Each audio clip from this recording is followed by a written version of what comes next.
Welcome to the Success Talk Show, the podcast for ambitious leaders who want to get their best results and create a workplace for their teams to thrive. Each week, we share practical advice to help you accelerate your success and grow as an inspiring leader. Now, here's your host, Leadership Success Coach, Donna Siriani.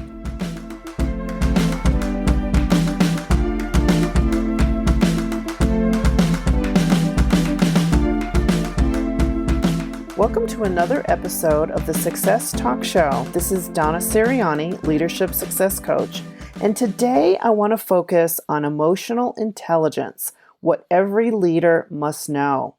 And the reason why I love this topic so much is because I wish I knew more about this when I was navigating the challenges in my corporate roles as a senior leader. And I learned a lot about this in the last several years as I got certified in emotional intelligence. I use this with almost every coaching client of mine who wants to become a better leader. We really focus on the specific skills that I'm going to talk to you about today. But before I dig into what emotional intelligence is, some of the skills, and some specific tips of what you could do to improve your own emotional intelligence, I want to share with you some interesting facts based on research. Okay, so first of all, EQ, or emotional intelligence, is the single biggest predictor of performance. 58% of your job performance is impacted by your EQ, and 90% of high performers have high EQ. Strong correlation, again, based on research. And here's something I find fascinating, that people with high EQ, or emotional intelligence, make $29,000 per year on average more in annual salary. For every point increase in their EQ scores, there's a $13,000 per year increase in salary. Now, I find that really surprising, but when I share a little bit more information with you, you'll see that it starts to make sense. And here's really what I want to zero in on, that EQ, or emotional intelligence, it matters more the higher up you go. EQ distinguishes the best executives from the merely average by 85%. Now, when you think about it, and we start to talk more about what EQ really is, this really starts to make sense. But here's something else interesting. There was a book, The Millionaire Mind, by author Thomas Stanley, and he did a survey taken of 733 multimillionaires throughout the U.S. And when asked to rate the factors out of 30 most responsible for their success, here's what the top 5 were: being honest with all people, being well-disciplined, getting along with people, having a supportive spouse, and working harder than most people. All 5 of these factors are reflections of emotional intelligence. So I find that pretty interesting. Again, this was based on a survey of 733 multimillionaires in the US. So let's talk about what emotional intelligence really is. It is really a set of specific skills that are both emotional and social, and they're skills that really help you understand and manage your own emotions. And they also help you understand and respond effectively to the emotions of others.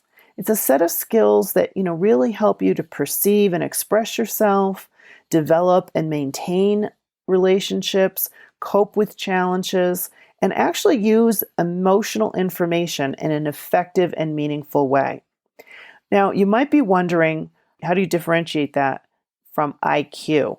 And what I know about IQ is that it tends to be fairly fixed throughout your life. That as a certain age in your young adulthood, your IQ would then stay the same for the rest of your life. But here's the really good news about emotional intelligence. And from now on, I'll probably say EQ for short. EQ can be improved over time. You can improve it by focusing on specific skills, studying them, practicing them, concentrating on it. And your EQ improves with age. I just love that. there's only a handful of things, right, that really improve with age, and that's one of them.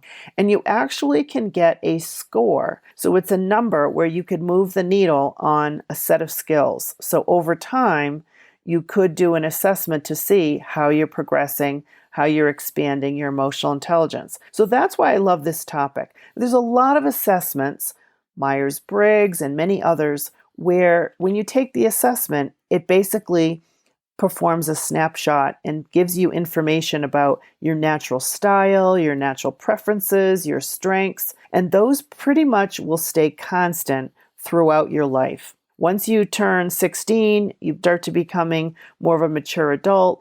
Most of those characteristics stay pretty constant throughout your life.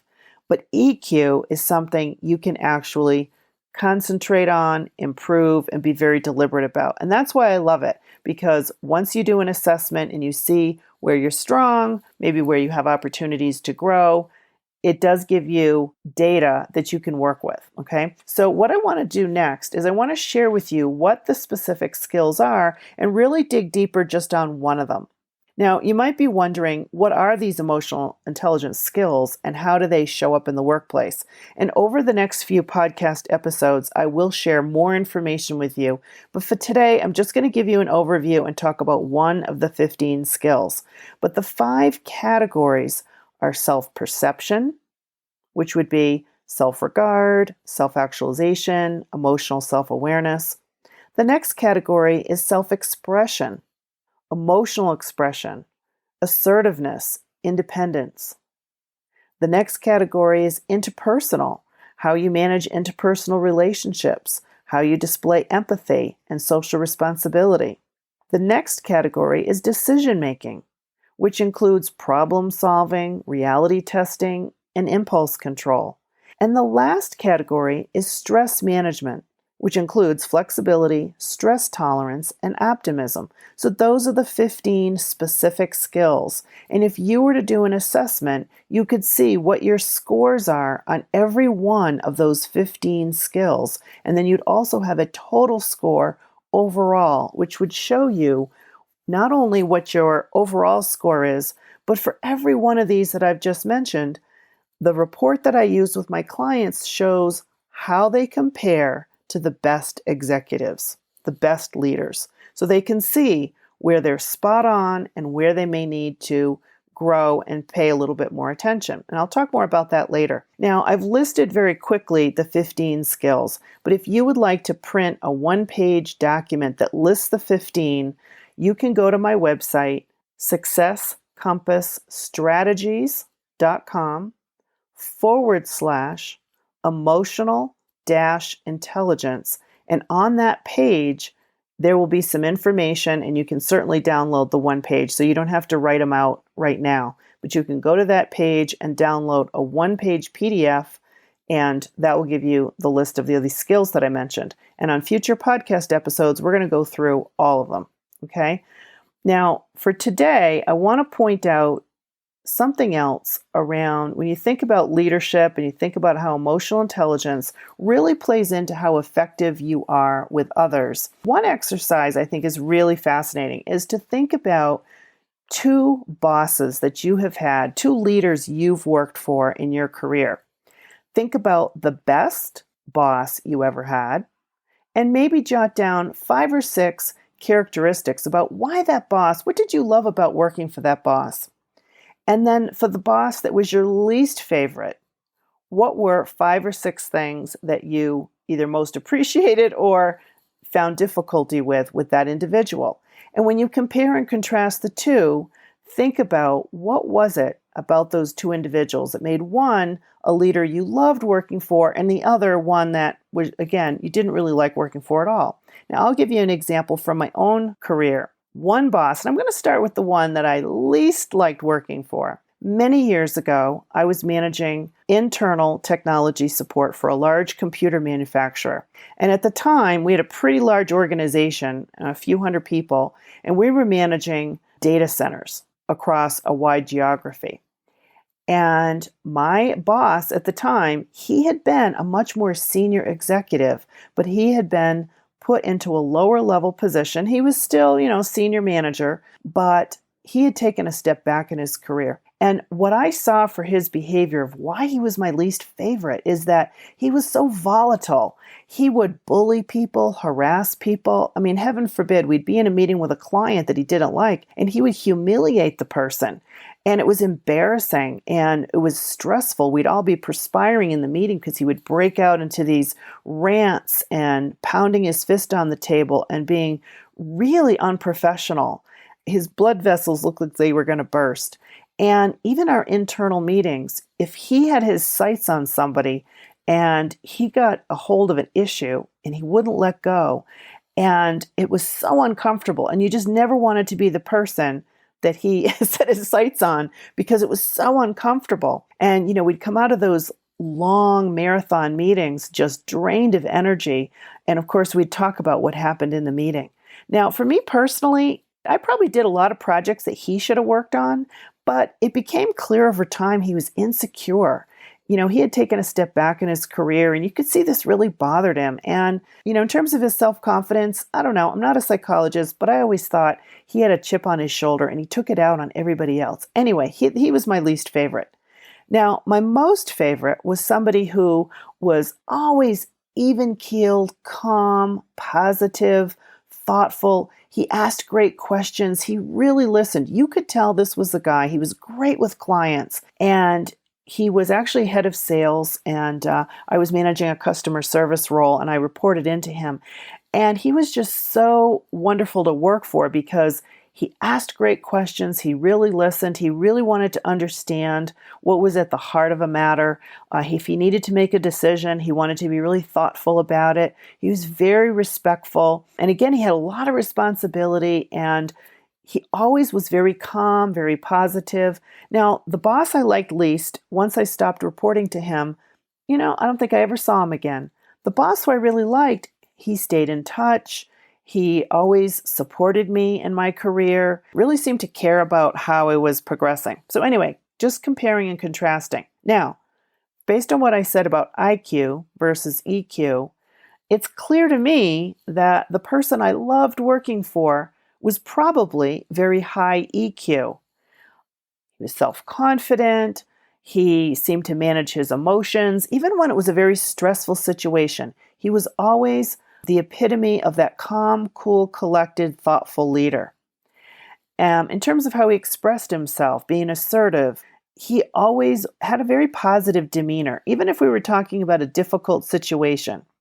You could tell that relationships mattered to him. He listened, so you could tell he had high empathy. And in terms of decision making, again, like I said, he was very thoughtful. In terms of stress management, being flexible, how he personally dealt with stress, being optimistic, having a positive attitude.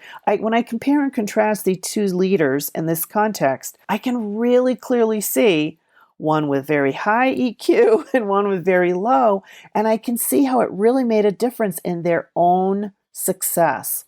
So I share that with you because I would encourage you to think about your own experience with sort of the best and the worst boss you've ever had, and think about how this played a role and how you felt about working for them, right? So this is just something to keep in mind as you think about your own leadership skills and how you want to show up in the workplace.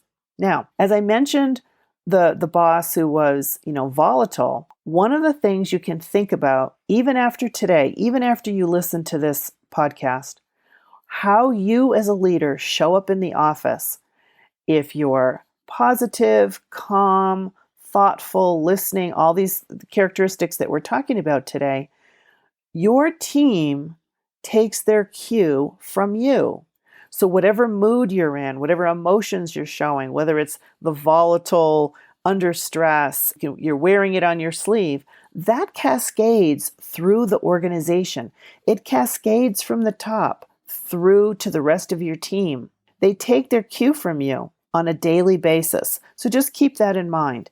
Now, for today, what I really want to do is I want to zero in on one of the 15 skills that I'd love for you to think about before you dig into any of the other 14, right? We'll talk about those in future episodes. But the one I really want to shine a spotlight on today is within the category of self-perception. It's the one called self-regard. And I want to go into a little bit more detail on that one because self-confidence, self-regard, this is extremely important as a foundation for you to be successful. So first, let me define what it is. This particular skill, it's you being seen as a self-confident leader. You understand your strengths and weaknesses. You're keenly aware of which work assignments leverage your strengths and enable you to get your best results for your organization. You've got strategies on how you're going to handle assignments when they really don't fall into your sweet spot. There's something that, you're not that good at, you don't enjoy. You've got strategies on how to handle those, right? Because you don't want to get distracted and have your success undermined with things that you're not really that good at. You're also very approachable and you appreciate candid feedback from others. You're seen as an authentic and genuine leader with a realistic view of your abilities, and you have no trouble acknowledging when you've made a mistake. So these are all characteristics. If you have high self-regard, these statements would be true about you. Now, if something I've said raised a red flag for you, that as you listen to me go through those key points, you realize that there's something on that list that actually isn't true for you. You're like, I could really use some improvement on my self-confidence. I'm really not showing up as confident as I'd like to be. I don't know exactly which work assignments I should be gravitating to. And I'm spending a lot of time working on assignments that, really kind of hit my Achilles heel. They're sort of my weaker areas. I'm not really accepting, feedback from others. I don't really readily admit a mistake because I feel so badly and I don't want to even admit them. So if you feel that way, then let's talk about that because this is a foundation for you in showing up, being a good role model for your team, but more importantly, you getting your best results, right? So I want to give you some tips. So if you're feeling like, I can tell the self-regard is something I need to work on, then I want to share some specific tips with you on how you could focus on this. Now, typically, I recommend to you and my coaching clients that instead of trying to tackle too much at once, let's say there's 15 skills and you feel like you need improvement in many of them, I ask you to pick just one. And for the next 6 months, focus on the one and really try to make progress on the one. Don't try to tackle 5 or 6 or 7 of them because your efforts might get diluted and you won't really make the true progress. So I usually encourage folks to concentrate on one for a period of time. When you feel pleased with your progress, then move on to the next one. And again, as I said earlier, over time, you can improve all of them, right? But you're not going to start trying to tackle too much at once.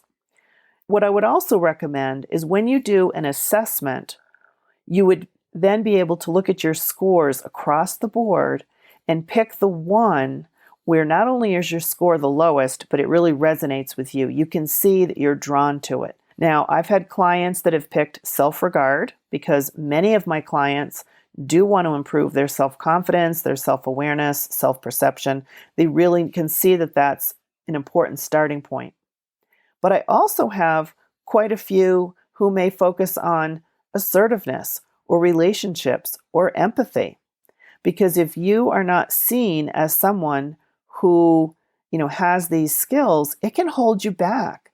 I have had many clients where because they were much more focused on facts, evidence, the practicality of a situation, the kind of appreciating how other people feel, and they were not seen as having any empathy or low empathy, it really held them back in getting that, that next advanced role in their career. So any one of these could become a blind spot or derail you if you're not self-aware and understanding where you've got some blind spots, where you need to grow, as well as, recognizing your strengths. So anyway, let's go back to self-regard. What I want to share with you are some specific tips on what you could do if this is an area that you would like to work on. Now, the first step, if you go back to, I won't repeat everything I had mentioned in episode 1, but go back to my podcast, The Success Talk Show, episode 1. I talked a lot in that about StrengthsFinder and gave you specific instructions. So I encourage you to go back to that episode. But the very first thing I would recommend is to do the Strengths Finder assessment to really identify what are your top 5 strengths. Now, there's other ways that you can complement that. One of them could be that you simply are, as you go through your workday, noticing activities where you can see you're getting your best results. Now, how will you know that? Because you're getting feedback from others. It could be your boss, a colleague, somebody that works for you, it could be a client, but you're getting feedback on a regular basis about what other people most appreciate about your contribution, your impact, and the work you're doing. So be sure to pay attention to that feedback and make a note of what it is. Following that, you also want to look at what are people coming to you for help, for guidance, for input, because that may give you some clues as to, really honing in on what your strengths are. Because when you are clear on your strengths, you then might feel more confident about those projects and assignments because that's where you're getting your best results, right? Sometimes when you have lower self-confidence, you really need to ask yourself, is your lower self-confidence hindering your growth because you're focusing too much of your time on things you're not good at? That can really drag people down. I frequently will ask my clients, how much time are you spending on these tasks that you're not good at, you don't enjoy, you don't even want to be working on them, they're stressful, they're causing you to feel really your energy to be drained at the end of the day. How much time are you really spending on those things? And surprisingly, people spend a lot of their time, if not a majority of their time, on things that don't play to their strengths. So that's a really important first area to look at. Now, if instead you're feeling like you are just really hard on yourself, you may be having a lot of success, you've got a lot of accomplishments, you're spending time on things you're good at. However, you seem to be in a pattern of not stepping into it, owning it, giving yourself permission to declare victory on those things. Then you really need to reinforce the positive. And here's a simple exercise. Think about past successes that you've had. Try to recall how you felt about them, any feedback you might have gotten, and make a list of those things. So you could think about 3 different roles you've had. It could be as a manager, as a peer, as an employee, maybe as a parent, as a citizen, but think about 3 different roles you've had and list the successes that you've had within each of those roles. And, it's important to give yourself permission, again, to bask in the glory of what those successes are. You don't want to really be too humble about it because, again, you may be falling into a pattern of always being hard on yourself, not patting yourself on the back. So here's another exercise you can, if this rings true for you and you think, yeah, that's me. I tend to do that a lot. I'm really hard on myself. I never really pat myself on the back. I'm probably too humble.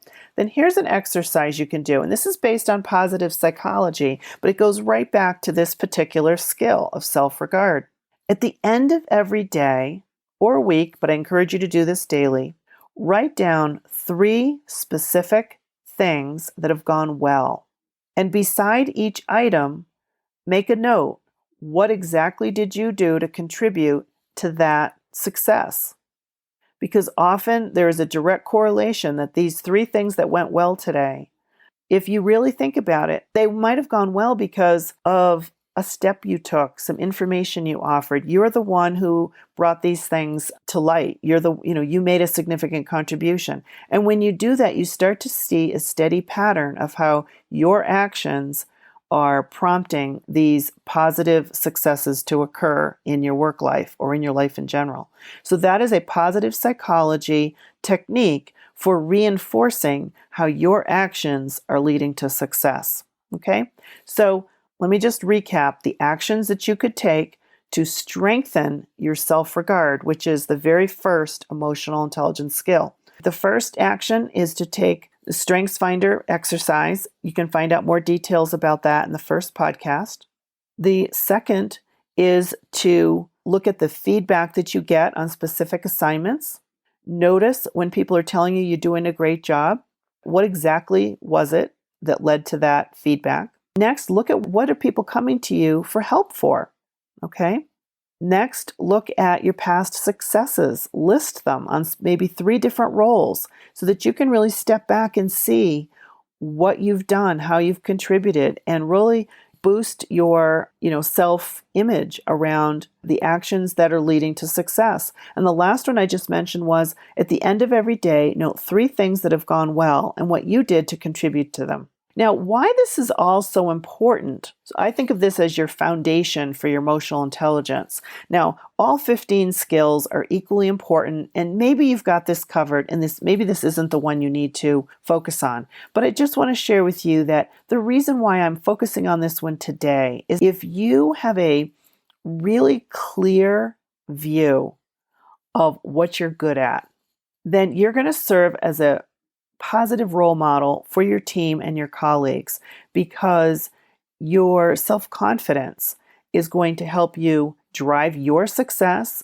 the success of the team, and the self-awareness around what you're not good at, right? If you know that there's some things that they're not really your strong areas, you need to look at how you're going to delegate successfully and have strategies for how you're going to make sure that work gets done with the help of someone else or simply delegating it. And that is going to be of extreme importance for you as you advance your career as a leader, knowing what you need to do yourself and what you need to delegate. And also being able to discuss very matter-of-factly when something doesn't go well. It doesn't mean that you're a failure, you're not a good person. It's just, that was a mistake, that didn't go well, and we move on from there. So when you have this as a foundation, it's really going to serve you well for all the other skills that we're going to be talking about. So the other actions I would like to invite you to take is to go to my website to download the list of 15 skills, and you can use this for future consideration, and I'll be talking in future episodes about the other skills. But again, it's successcompassstrategies.com/emotional-intelligence. And you can download some resources that I'll share with you on that page. Now, I hope you found this helpful. We're just putting a toe in the water today on emotional intelligence. There's a lot more to share with you. But what I'd like to also invite you to do is, if this content was helpful to you, I would love to have you give a rating over on the iTunes page. The tab is Ratings and Reviews. Would love to get your feedback. Would love to hear from you. And now for next week, I'll also be continuing this conversation and diving deeper into the next couple of skills. And I would love to have you come back and listen to the next interview. So again, I hope that this is helpful to you, and have a great day.